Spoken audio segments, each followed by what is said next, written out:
You get a franchise record, and you get a franchise record. Unfortunately for the Sacramento Kings, not all franchise records were created equal.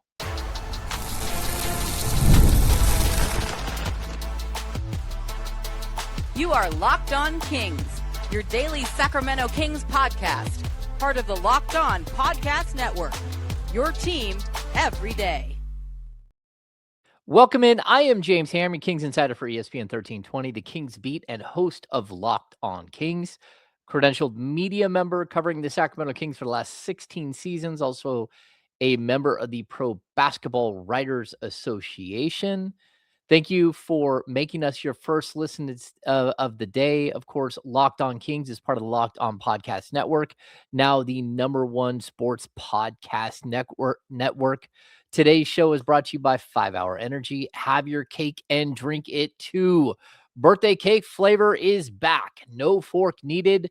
Vanilla cakey flavor, caffeinated kick, and no sugar. It's party time.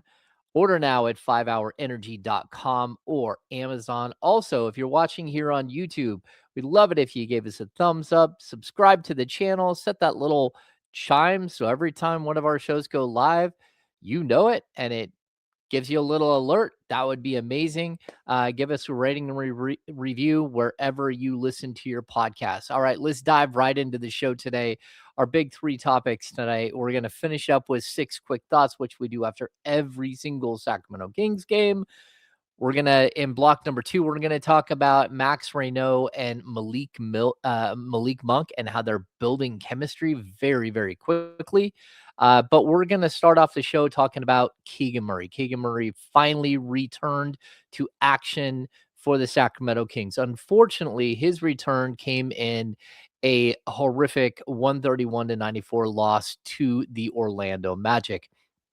Now, when we opened the show, I did my best Oprah Winfrey impersonation and said, you get a franchise record and you get a franchise record. Well, the Orlando Magic set a franchise record in this game. They completely lambasted the Kings 131-94, and they did so by hitting 27 three-point shots. 27. I think they outscored the Kings by 57 points from behind the arc. Game over. Not only game over, but blowout. And also, the Sacramento Kings set their own franchise record, but it's a dubious one. It is their 15th consecutive loss, which is the most in Sacramento Kings, but also the franchise record, which dates all the way back to 1948. No team in Kings history, be it the Rochester Royals or Cincinnati Royals or Kansas City Royals or Kansas City Kings or Sacramento Kings, has ever lost 15 consecutive games. The longest streak ever had been 14, which I believe happened in the 59-60 season, the 71-72 season. So it's been a long time. This is one of the worst stretches in it is the worst stretch in Kings history, but also this is one of the worst seasons in Kings history. And I know there are people talk about being negative and everything else, but look, we're just going to shoot from the hip here and tell you how it is. That's the way it goes. When you're 12-45 on the season, there is no sugarcoating it, although there are things that are positive that we'll pull from the game. And that's where we're at. You know, again, Keegan Murray returned to action. This is a former number 4 overall pick. He realistically at this point is the franchise. Like when you look at the grand scheme of things, how this season's gone, how the next couple of seasons will go, you're banking on Keegan Murray being something special. He just signed a new 5-year, $140 million contract. He's going to be the face of the franchise moving forward. And for this game, after missing 20 straight games with a grade 2 ankle sprain, it was good to see Keegan on the court. I thought he played extremely well for the circumstances. Look, he hasn't played since January 4th, and he's actually only played 19 games the entire season because he missed a bunch of time early in the season with an avulsion fracture or a UCL injury in his thumb. So good to see him healthy. He did say after the game that he's not 100% and that he's not going to be 100% the rest of the season. that he's doing his best to get back out on the court, but this was his first major ankle injury ever, and it took a lot to get him through the process of getting it better. I don't know if that means that we're looking at more of a grade 3 ankle sprain versus a grade 2. Again, if you don't know the grades, a grade 1 is basically a stretching out of the ligament and a tweaking of the ligament, but no tears and no detachment. Grade 2 is tears in the ligament in the ankle, but not a complete tear. And then grade 3 is a complete severance of the ligament in the ankle, which of course then has to grow back together and heal itself over time. So grade 2, but like, look, I thought he looked quality. He looked like he was healthy. He wasn't aggressive enough, which is something that he has got to be here in the second half of the season, in the final now 25 games of the season. There are some things that we can talk about that are good about Keegan Murray's game, but at the end of the day, if he doesn't want to take the next step, and he doesn't want to actually demand his seat at the table, then he's always just going to be a role player. And the Kings still have hope that he can be more than that. Tonight, in 32 minutes, Keegan shot 6 of 13 from the field, 3 of 7 from three, which is a big deal because he's really struggled from 3-point range this season. He shot 42.9% from three tonight. He had 6 defensive rebounds, 2 offensive rebounds for a total of 8. Finished with 15 points. He did turn the ball over 3 times, but that was sort of what was happening in this game. He also had a block and 2 assists. So not a bad game, not a bad first game back. Again, playing 32 minutes after sitting out all this time, that's pretty good. But I think the Kings are expecting him to take this and be like one of the first steps forward.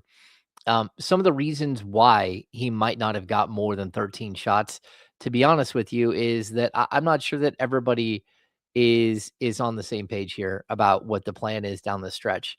And the Kings need to get everybody on the same page. So we saw some ill-advised shots, especially a lot of ill-advised and forced offensive sets from Devin Carter, especially in the fourth quarter, where the Kings scored a total of 10 points. It was absolutely some of the worst basketball you could possibly imagine in the fourth quarter. Not a good look for the Kings. Not a good look, to be honest with you, for Devin Carter. Just way too many forced actions. Not just bad looks, but bad turnovers, bad passes. He had some really, really nice rebounds and stuff like that, but he's got to get better. And the reason I bring him up is because, like, look, if you have a guy who's playing the point in that situation, he has to get the ball to the players that are supposed to score, and that's Keegan Murray. And people need to set screens and free Keegan Murray to get open and take more shots. So really interested to see what Keegan looks like with DeAndre Hunter. Hunter, of course, is still out with the eye injury. There's a glimmer of hope that he's going to be ready to roll early on this road trip. He might have to wear goggles, but again, switchable forwards is something that I think these two could feed off each other, and it will also take some of the defensive pressure off of Keegan Murray. On the defensive side of the ball, I'll be honest with you, I thought Keegan Murray was absolutely incredible. Early on, he had 2 plays in a row where he stopped Paolo Banchero at the rim. He like was just all over the court, and I thought he was excellent. He was great as a rebounder as well. And these are things that you expect from him, but the next sort of step in his maturation has to be on the scoring end. So hopefully we'll get to see some of that coming up. All right, we're gonna step aside. When we come back, we're gonna dive into this Malik Monk Max Reynaud dynamic that is quietly developing, quickly developing, out of nowhere developing, and it's something that I think might make the final 25 games a little bit more palatable if they can figure it out. And we'll be back in just one sec.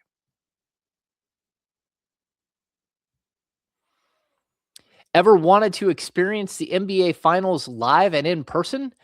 FanDuel is giving you the chance to turn that dream into reality with their NBA sweepstakes. Here's how it works. Use your profit boost for any NBA future, and you'll automatically be entered for a shot to win the NBA Finals trip for two. That's right, flights, tickets, the whole experience. I've been to the NBA Finals. It's a blast. I've been to the NBA Finals in Toronto. I've been to the NBA Finals at Golden State for multiple finals games. If you can get out to it, it's incredible. It's such a great show. The intensity of them building is absolutely amazing. So, if you're already looking at the big board and thinking about which team can make a deep run this season, it's a perfect time to lock in. I love futures this time of year, whether it's picking a team to win the championship or grab a conference title. It adds that extra layer of excitement to every game down the stretch. So here's the deal. Visit fanduel.com to get started. Use your profit boost for an NBA future and get entered for your chance to win a trip to the NBA Finals. Play your game with FanDuel, the official sports betting partner of the NBA. In addition to FanDuel, this podcast is also brought to you by Quo. New year, new systems. This is the time when a lot of us look at the messier parts of our business and think there has to be a better way. And there is. Streamlining your communications is one of the quickest upgrades you can make. That's why today's episode is brought to you by Quo. That's spelled Quo. The smarter way to run your business communications. Because when your team is reachable, organized, and communicating in one place, you're not just working cleaner, you're creating more opportunities to connect with customers. I love how simple Quo makes everything. Your whole team can call and text from one shared business number so nothing gets missed. Everyone sees the full conversation thread, which makes replies faster and more personal. It works right from your phone or computer, and you can even keep your existing phone number. And Quo's smart AI tools automatically log calls, summarize conversations, and highlight next steps so details never slip through the cracks. It's no surprise Quo is the number one business phone system on G2, trusted by more than 90,000 businesses from solo operators to growing teams. Make this year where no opportunity and no customer slips away. Try Quo for free plus get 20% off your first 6 months when you go to quo.com/locked on. That's QUO.com/locked on NBA. Quo, no missed calls, no missed customers. All right, we're back. And the Sacramento Kings are a hot mess. We all understand that. But look, uh, you can be part of the fun, even more part of the fun. You can go to the Everydayer Club, brought to you by Locked On. You can access an ad-free version of the audio feed from Locked On Kings, compatible with Apple Podcasts, Spotify, and other major podcast apps. And you also get an invite to the members only Locked On Everydayers Club Discord server for the Sacramento Kings, which includes a group chat for just listeners to this show. So really good stuff. Go to lockedonkings.supercast.com, or in the show notes, you can click a link to the Everydayers Club. Now, look, I don't want to be negative this entire season because we've only got 25 games left. And at the end of the day, there are good things that are happening, whether they're consistently happening or whether they lead to victories. The answer is no, they're not. But in this particular game, what we saw was what I think is the beginning of something that could be a really strong piece for the Sacramento Kings. And that is Malik Monk and Maxime Reno getting on the same page and becoming a pick and roll duo. Now, I think part of the things that I really like about what I saw tonight was it wasn't just these two like running a straight pick and roll. We saw Max Reno start to make passes that, to be honest, he just hasn't made before. And when you see his final box score and he finished with 17 points and 14 rebounds, that's great. But he also finished with 4 assists, and some of those assists were hitting Malik Monk on baseline cuts. And so the Kings added some sets. Doug Christie added some sets during the All-Star break. Max Reno clearly has been, studying some of those things. He's been on the practice floor when he can be. And, of course, he took time away from the game just like everybody else did. But I also think like this is how you're going to have Max Reno take another step forward. And that is to not only make him a pick and roll, like the big and the pick and roll and finishing at the rim, but also you kind of need to run the offense through him a bit. This offense has been atrocious all season long. And, again, the Kings scored 94 points tonight. It's not good enough. It's not good enough in the modern NBA, especially if you're going to give up 131. So, where the Kings can get better, especially with Domantas Sabonis out for the rest of the season and Dylan Cardwell out for a long stretch of games here, is by featuring Max Reno and letting him get in a rhythm and find a way to get better as a passer and as an offensive hub. Now, I don't know if they're going to do it full time, but for right now, it's got to be one of the few pathways forward for the Kings. Now, I'll also bring this up. Malik Monk is one of the best pick and roll guards in the league. This is why the Kings, outside of the fact that he was friends with De'Aaron Fox, it's one of the reasons why Monty McNair and Wes Wilcox brought him in a few years ago, because they had done the advanced numbers said that he's an incredible pick and roll player. Now, he has an ability to get downhill. He can get past just about everybody in the league. On top of that, when he's hitting his threes, which he is doing this year, it creates this spacing where he can really start to manipulate his defender. And then when he gets to the key or he gets to the baseline, he has an incredible ability to hit a pocket pass to a big that's cutting to the basket. So I think that this can be an absolutely spectacular thing, both for, sort of to get Malik Monk back in the flow of everything after missing a couple of games, but also kind of being in and out of the rotation all season. But I also think what this does is it gives Max just a way to get easier and easier buckets. And the more confidence that he has, the better he's going to be here in the second half of the season. Following tonight's game, um, Max actually spoke to the media and like, look, this is one of the most intelligent young players that I've ever been around in my 16 seasons. Not only is he a Stanford grad, but his he has degrees in like mathematics and computer science. His analytical mind is crazy. And I think the one of the more interesting things is just sort of like the way that he approached the All-Star break and the way that he's approaching the second half of the season. So I pulled a clip and let's hit that really quick. This is Max Reno from following tonight's game. A lot of negativity when you're losing this many games, but there's also growth that we're seeing from guys like you and some of your teammates. Just what did you do during the break that maybe opened your eyes up with your passing game? Because we saw some passes tonight from you that we haven't seen before. Oh, I think it's just we were in a couple more plays where we have some split action, and I had the ball in split action, so you just have more opportunity to make those passes. I do think I've always been able to make those. I just think like now the opportunity presents itself a little bit more. But then for the other part of your question, I do believe for me the biggest thing during the break was a mental reset. And reading a little bit, talking to family, close people, friends, and being able to approach every day as a new day, and really seize the day. Nothing is given to you, so trying to come back with a fresh mindset, the right mentality every single day. I think that's what will help me a lot in the long term. There's Max Reno again, absolutely like a stellar interview. He did make a very funny statement during one of his other things, which I'm not going to get into.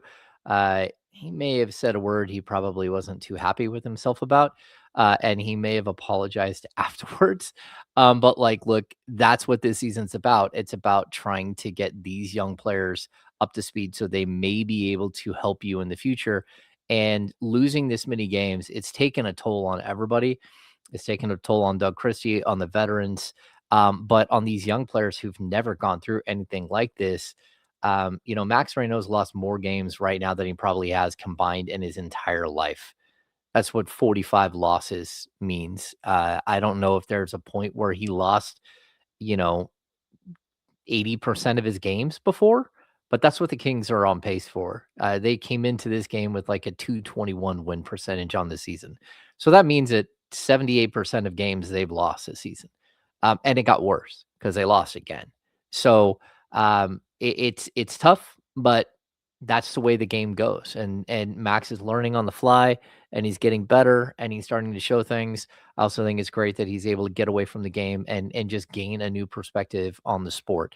So, okay, we're going to step aside one more time. When we come back, we're going to dive into 6 quick thoughts. All right. This portion of the podcast is brought to you by 5 Hour Energy. Welcome to the 5 Hour Energy Flavor Draft. We're looking at every aspect of the draft to let you know which tasty flavors are the best and which might just be sleepers. The board is set. The flavors are ready, and only one is going to take the top spot. 5 Hour Energy has a wide variety of flavors and something for everyone. They also give you a boost with 0 sugar. And 5 Hour Energy has a lot of upcoming flavor innovations planned.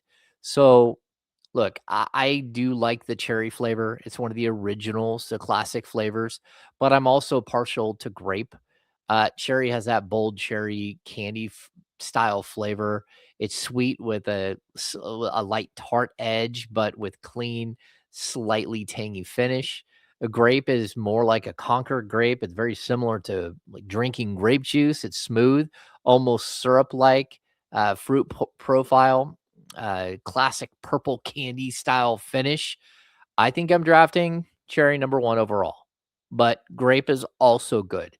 So I'm not sure. I'm very excited to try the new sour apple flavor. I'm a big sour apple guy. And sometimes these they're got a little Jolly Rancher action going on here. So really good stuff. So they also have a bunch of new flavors coming out: confetti craze, fruity rainbow, cotton candy. Cherry's still my top contender for the 5 Hour Energy draft. But find your new flavor and check out 5 Hour Energy shots available at 5hourenergy.com or on Amazon. All right, let's dive into 6 quick thoughts. Of course, if you don't know 6 quick thoughts, this is something I do after every Sacramento Kings game. I have for the last, 4 or 5 years. You can follow me on Twitter at James_Ham NBA. I also post them on Blue Sky if you're a Blue Sky person. Also, I'm just going to remind you, if you're watching here on YouTube, give us a thumbs up, subscribe to the channel, give us a rating and review wherever you listen to your pods. Turn on that little notification button so you get a notification every time a podcast goes live. So let's dive into this. Sacramento Kings, again, dropped their 15th consecutive game tonight, which is a franchise record. 130, was it 130 to 94, 131 to 94, something like that. Either way, it wasn't good. It was a blowout, and it's something that's plagued this team. But let's get to thought number 1, which is welcome back. Keegan Murray played just his 20th game of the season. He hasn't played in a game since January 4th. I thought he didn't miss a step. He was excellent on defense. He hit the glass. He made some buckets. He had 15 points, 8 rebounds. Those are numbers that if he finishes the season averaging 15 and 8, I think it would be a slight disappointment. Because I think he needs to do more than that on the offensive end. If he finishes his season in the final 25 games, averages more like 18 and 8 or 20 and 8, that would be absolutely spectacular. Also, like, he's got to shoot more than 13 shots. I'm okay with maybe 13 shots in 32 minutes. If he's going to play 35, 36 minutes, that'd put him on pace for like 15, 16 shots. I need to see him shoot 15 to 20 shots every single game from here on out. Again, 3 of 7 from 3. He did some good things. It's just a matter of, hey, you need a little bit more, right? Let's get to number 2. The energy was back, and that's because Malik Monk was back on the court. He missed 3 straight games heading into the All-Star break due to illness. Illness/whatever. I mean, this is where the Sacramento Kings are. I thought he was really good, though. Again, we talked about him and Maxime Reynaud. but just the energy he brought, the 3-point shooting he brought. Um, he continues to hit at an extremely high clip this season, which is great for the Kings because they don't have a lot of 3-point shooters. So again, 3 of 6 from 3 this evening. It's something that, he can build on, and definitely, a game where, at the end of the day, this team is just a lot more interesting when Malik Monk is on the court.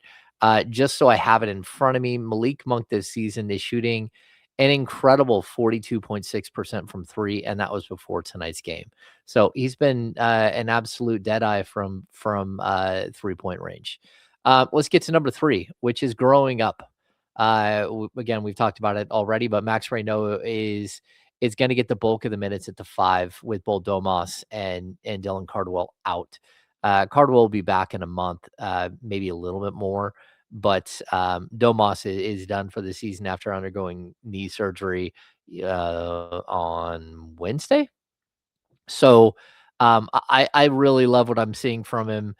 17 points, 14 rebounds, another double-double. He's stacking up the double-doubles out of nowhere. He should have been in the Rising Stars game. Absolutely embarrassing for the league that not only did they develop the Rising Stars roster, but then like 5 or 6 players got hurt and Max Reynaud wasn't brought into the fold. He's, the second best rebounder in the rookie class, top 10 scorer in the rookie class. Just like really weird that they left him out. But also tonight, I pointed out before, the 4 assists is huge. Let's get to number 4. Number 4 on our 6 quick thoughts is don't sleep on Precious. Man, Precious Achiuwa, he's been so tremendous for the Kings. And I know it's a bad season. You can say, he's just putting up numbers on a bad team. But look, he's doing exactly what the coaching staff is begging players to do. He's playing defense. He's rebounding. He's playing within the confines of the game. Tonight, I thought he was really good against Paolo Banchero. Anytime they pull Precious off the floor, Paolo Banchero got going. But that's why they started him, because you could see the matchup issue that they were going to have, and they didn't want Keegan Murray coming back for his first game playing against. I don't know how heavy Paolo is. He's listed at 250. He looks more like 265, 270. That's a huge dude. And that's not something you want to have Keegan Murray going up against for solid 32 minutes in his first game back. Precious Achiuwa, 14 points, 9 rebounds, 4 steals, and 2 blocks. The crazy thing is 4 steals is not his career high. He actually had 5 steals when he was a member of the Toronto Raptors. So I'm a Precious Achiuwa fan. I think he's been a dream of a player for the Kings to stumble upon in a season that's just kind of ugly and not going well. At least he's a bright spot for like a veteran free agent signing. Let's get to number 5, which is he figured it out. DeMar DeRozan couldn't get a shot to fall at all, but he was still impactful in his limited minutes. Tonight he had 13 points on 3 of 11, so he couldn't hit a shot. But he got to the free throw line for 8 shots, where he had 7 of 8 from the free throw line. He also added 6 assists and 3 rebounds in just 19 minutes. Like, look, DeMar DeRozan gets it. He's figuring out how to be a part of the solution, not a part of the problem. And what I mean by that is here we see him with, again, 6 assists in just 19 minutes of action. That's spectacular. Like, he is figuring out ways to make some of these young players better. And he's also giving some of these young players a way that when things start to spin out of control, you can get the ball to DeMar, and more often than not, he'll either get to the free throw line or get you a bucket. Let's get to number 6, and that is he didn't figure it out. Russell Westbrook had a rough shooting night, and I don't know why he does his pause 3-point shot, but it never goes in. It's a disaster anytime he stops in the middle of his 3-point shot and then fires. And I don't know why he keeps doing it. He shot 2 of 8 from the field tonight, 1 of 6 from 3. And like, look, he scored 5 points. He had 1 assist and 0 rebounds. And he turned the ball over 3 times in 17 minutes. It was not good. And to be honest, Devin Carter wasn't better when he came in, but they've got to figure this out. Russ needs to figure out how he's going to fit into the new grand scheme of the Sacramento Kings.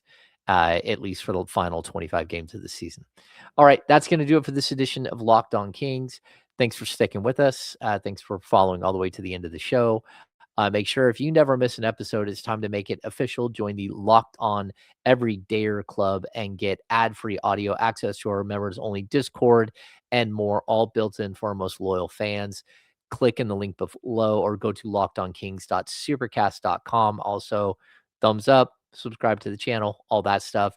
Thanks for tuning in. We'll see you tomorrow.